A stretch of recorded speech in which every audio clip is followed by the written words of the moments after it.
वृद्ध और वृद्धाश्रम की कहानी। एक गांव में राम जी के परिवार में दो बेटे थे, मनोज और दिनेश, और एक बेटी प्रिया भी थी। घर में राम जी की पत्नी और माता सावित्री देवी भी रहती थी। पिता को गुजरे वर्षों बीत गए थे।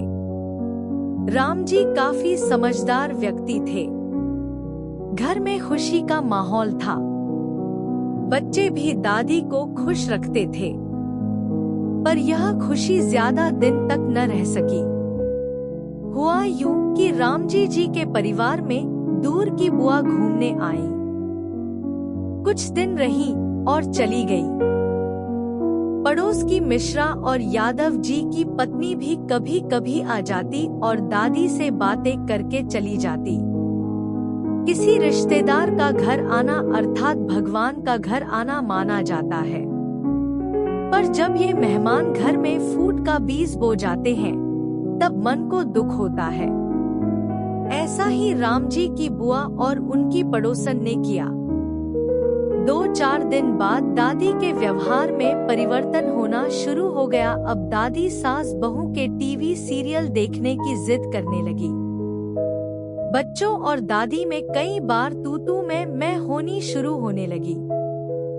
मामला और भी गंभीर होने लगा जब दादी अपनी बहू प्रिया पर तीखे प्रहार करने लगी। सभी दादी के इस व्यवहार से खुश नहीं थे, पर दादी के सिर पर तो मानो भूत सवार हो गई था। अब दादी पड़ोसियों के घर भी जाने लगी और अपने परिवार की बुराइयां करने लगी। राम जी का परिवार यह सब सहन करने की स्थिति में नहीं था।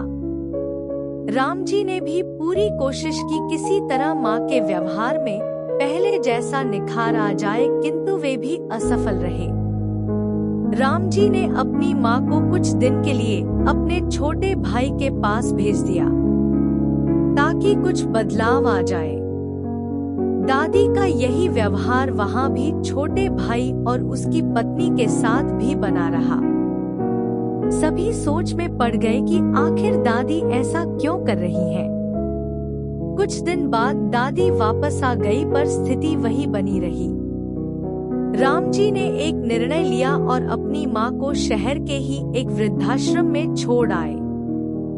अब दादी की हालत खराब होने लगी, पर मन महसूस कर वे आश्रम में रहने लगी और घर के लोगों की सभी से चुगली करने लगी। पर उनकी बातों का किसी पर कोई असर नहीं होता था।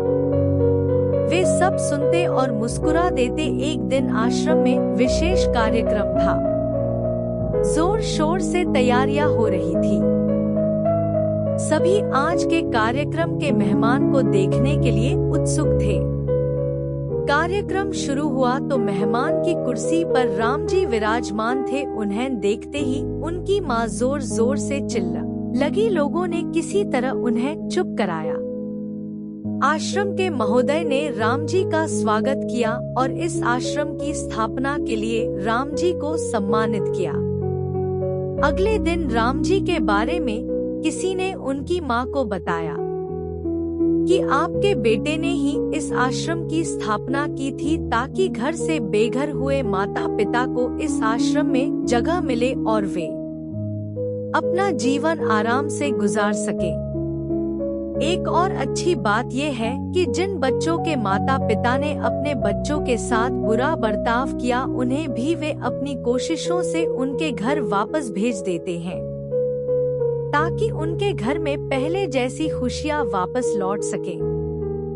अब राम जी की माँ को अपने किए पर पछतावा होने लगा और उन्होंने भी अपने बर्ताव में परिवर्तन लाने शुरू कर दिए। आश्रम के अधिकारी से अपने घर के सभी सदस्यों से बात कराने को कहा। अधिकारी महोदय ने उनकी बात सभी से करवाई। दादी सभी से माफी मांग रही थी, अपनी बहू से, बेटे से। सभी एक साथ उनको वापस घर ले जाने के लिए थोड़ी देर बाद ही वृद्धाश्रम आ पहुँचे। राम जी की माँ अपने आप को अपने परिवार के बीच पाकर बहुत खुश थी और घर के सभी लोग भी।